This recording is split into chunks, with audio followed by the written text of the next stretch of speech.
Currently, the industry in general revolves around two types of games. Those that focus on modernity and the flashiness of games, and the counterpart, which, while not having games with flashy graphics, do have quite polished gameplay. That is, the industry is divided into AAA games, created by large companies with hundreds of people working on them, and the indie wave, which is usually people with experience but limited resources.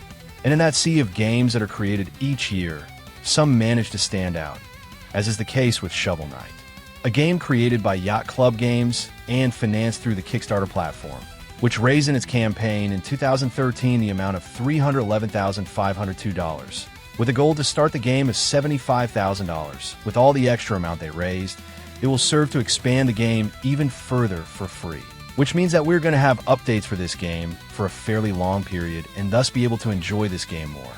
The first thing that stands out in this title is its aesthetic, which is based on the pixel art of the NES, being one of its main attractions for old-school gamers. That is, those of us who played video games since the 80s and 90s, who by now must be starting to have knee pains, which are quite promising, flashy, and with good animations. Not only with a wide and striking color palette, but also the environments, bosses, enemies, and NPCs are represented satisfactorily. Some will not be complex and detailed, but many are like a goat man. Yes, he looks like a goat man, maintaining the same aesthetic of the games of that era, using the power of current consoles to enhance their graphics, especially in the environments. But what is Shovel Knight about? Very simple. You are a knight, and your mission is to save your companion from the dreaded claws of evil. Why complicate things with a tangled and hard-to-follow story, like most games today, which try to make a very lofty story, and their gameplay is monotonous, boring, and has been used hundreds of times with slight variations. In my opinion, graphics and stories should take a back seat in priorities when making a game and give more emphasis to gameplay.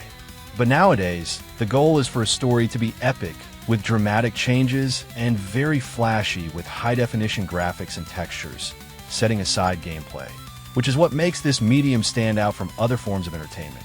To give an example, flashy graphics are like a cake that looks very pretty, but when eaten, tastes like cushion filling.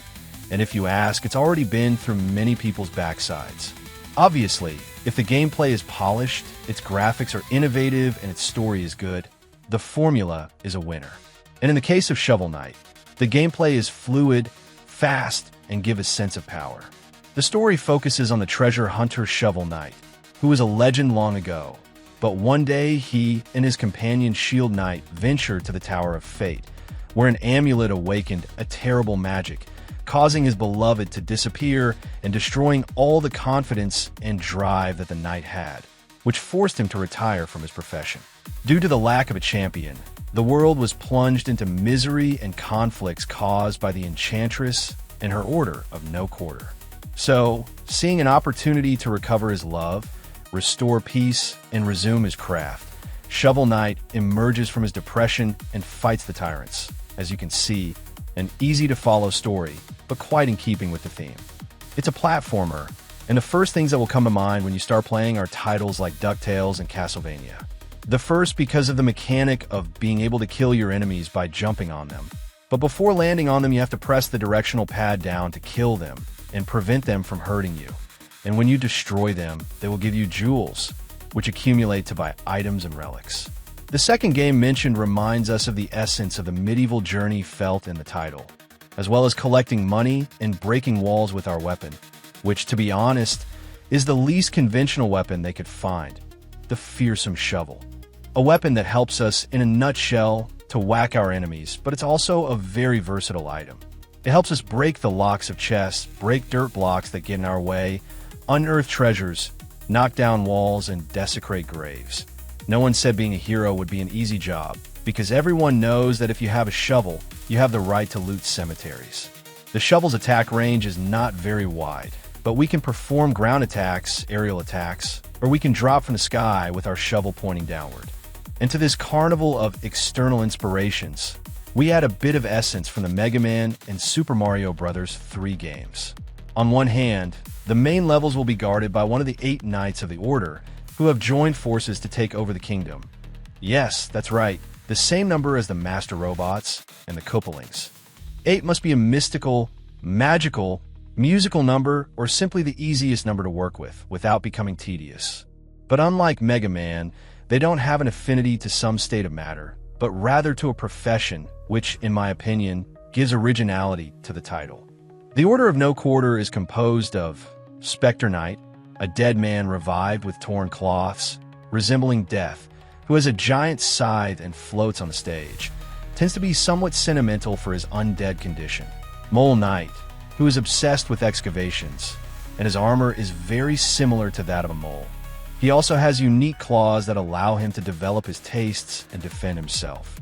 Plague Knight, an alchemist who uses the attire of plague doctors, is quite conceited and uses his knowledge to make bombs for self-defense. I will emphasize this character later. Polar Knight. At some point in the past, he and Shovel Knight were allies.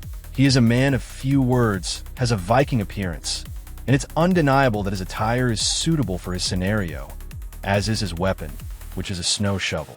Propeller Knight, a conceited flying pirate. His helmet has a propeller. He is the only one of the Order's knights who uses a sword, in addition to performing aerial attacks to make you fall. King Knight, a usurper to the throne, attacks with his royal scepter and boasts to boost his ego. He is a fast but very mocking enemy, who must be forced to abdicate under a shower of shovel hits. Treasure Knight, a treasure hunter obsessed with his hobby. In fact, everything for him revolves around it. He wears an old diving suit, attacks with a cannon that shoots an anchor, and his attacks tend to be brutal and very wide-ranging. Tinker Knight, the smallest of the group, but not for that reason easy.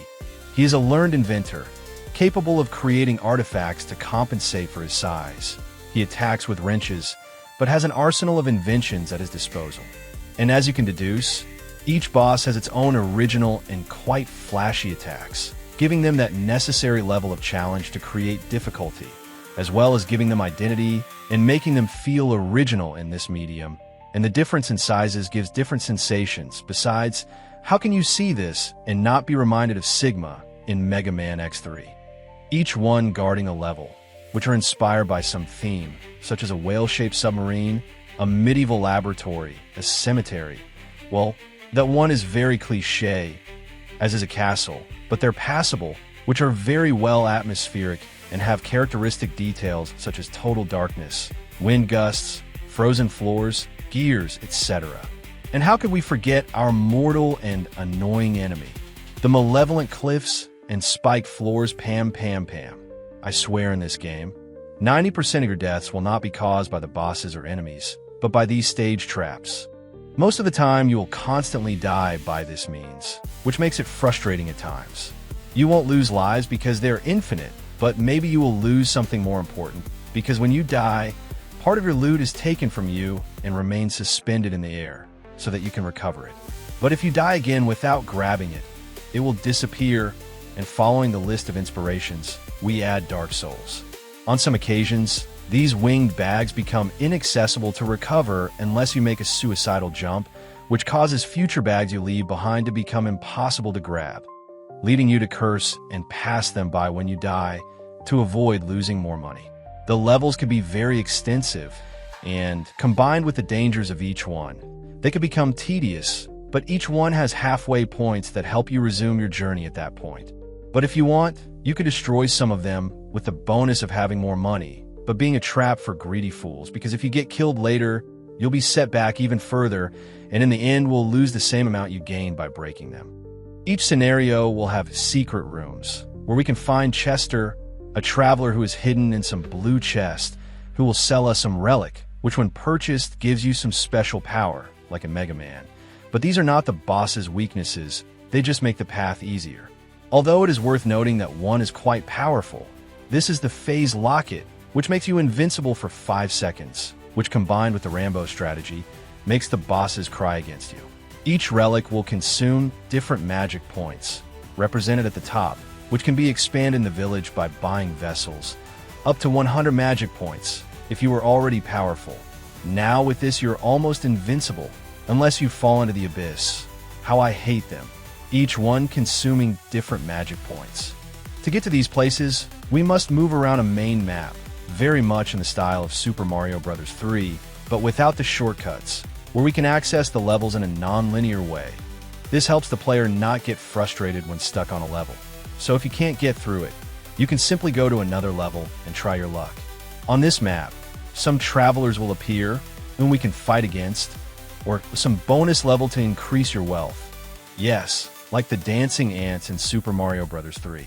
The travelers will usually enrich the story, but won't give you any special item. They are Black Knight, the eternal rival of Shovel Knight, who has the same goal as you. But being our rival, we will constantly be fighting against him. Re-Eyes, a young hero, thinking that we were terrorizing the village, confuses us with some villain. Zubaz, a frustrated muscle man who wanted to join the order and couldn't. So he thinks that by defeating us, he will get free passage into it. His attacks, his level, and his appearance remind me a lot of Simon Belmont. Phantom Striker, a traveler in search of honorable fights, whom we must educate.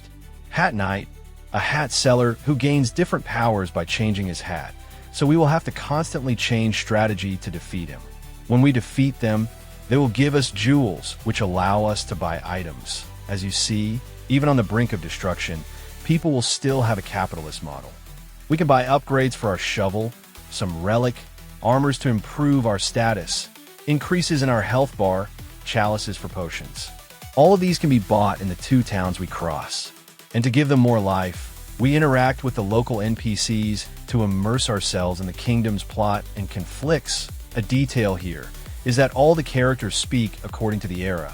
So on many occasions you will have to resort to a dictionary to know what they mean, like the word lit, which means you either know Old English very well, if you are a purist in video games, or you select the Spanish language to at least have an idea of what they say. If there were already Spanish words I didn't understand, now in English even less.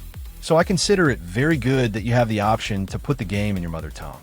In a forest, you will come across the fruit fish, not necessarily in that order, which if you carry a chalice will give you a free potion and will tell us that if we fish in the levels we will come across its children, who will give you the same thing, or some golden fish that serves money. Also, very hidden, you will find the game's collectible, which are sheet music for the village bard. If you give them to him, he will give you money and you can listen to them at any time. After finishing the game, the option to replay the game on a higher difficulty is activated. Yes, with fewer checkpoints and the enemies deal more damage, but still your greatest enemies are the cliffs and spikes.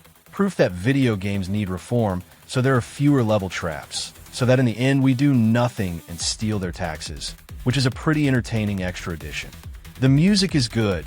It's composed by Jake Kaufman, the composer of Shantae, DuckTales Remastered. It's very atmospheric. Some might not be memorable, but they will never bore you or feel monotonous or tedious, inciting adventure and action. As I said before, the game has and will have updates to extend the life of the title. One of them are the challenges, where we have to complete a phase according to established rules, such as survive a wave of rats with 2 life bars for 1 minute. They're entertaining, but the best thing is the addition of being able to use Plague Knight and travel the same path as Shovel Knight, where we can craft our own bombs with gunpowder, fuses, and special vessels, having a considerable number of combinations to carry out your attacks, in addition to having special bombs that are obtained in place of the relics. The gameplay is different. While Shovel is the baseline, Plague is slower, doesn't jump very high, and when hit, he gets knocked back, like Simon Belmont. But he can double jump, you can charge a super jump, and he remains suspended in the air for a few seconds when he throws bombs. It could be said that the game is more difficult, but no, it becomes much easier with this character, especially against bosses. If they cried before, now they will beg for mercy, because your attacks are from a distance. Furthermore, the rascal learns to dance, which will help you mock the bosses and impress your beloved. Come on, dance with her, don't be shy. Coward, you're my rooster. We will also collect green coins that serve to synthesize more objects and special abilities to buy them. Likewise, the scenarios will have secret rooms that are inaccessible in the original mode and add mechanics adaptive for the character. On the other hand, Plague's objective is different from the protagonist's. He wants to steal the essence of the other knights for his plans. Otherwise, it's practically the same, only with changes that make it feel like a parallel story that does not pale in comparison to the original. I recommend using a controller to play it if you play on PC, especially with this character, because you need to make very quick decisions that the keyboard might not help you with. Although the game takes inspiration from other games, you do feel that freshness and enthusiasm from Yacht Club games, taking other games as a reference for their own game and to develop their own style, feeling like inspiration and not like carbon copies of them. There are some details I didn't like. One was the absence of sub-bosses, but it's not a detail that ruins the experience. In my opinion, the experience would have been enriched if there were more of them. The other is the use of pixel art. Don't get me wrong, I like this art, but I feel that nowadays it is overexploited. Let me explain. I get the impression that this art is being abused, especially to sell product, like advertising by resorting to a nostalgic factor. And the one to blame for that feeling is Mega Man 10, which was just excuses to abuse our wallets. Capcom, get away from my wallet, I see you. But in this case, I do feel it was a good strategy, just don't abuse it. The game is very good, iconic, and quite fun. You can get it for all current consoles with their differences. On Xbox One, you can fight the Battletoads, that defunct Rare franchise that they want to take off today, and on PS4 against Kratos, the furious Spartan from God of War. Although I don't know if they give you anything more than money because I haven't played these versions. And on Nintendo, we could buy an amiibo of the game, which increases your stats, and another extra edition in the Wii U and 3DS version. Additionally, a physical format of this game was released for collectors of this medium. It's an entertaining game with a dose of challenge, but at the same time it's fair, and the best thing is that there are still updates to come, such as using King Knight and Specter Knight in their story modes, which means that there will be Shovel Knight for quite a while, a highly recommendable game. I hope you liked the video. If so, give a like. If you know someone who might like it, share it on your social networks. And don't forget to subscribe if you like the channel. If you have any questions, have any suggestions, or simply want to comment something, don't hesitate to do so in the comment box. Also, if you're a big fan of this channel, activate the notification bell to be among the first to see the videos. Thank you very much for watching this video. See you later.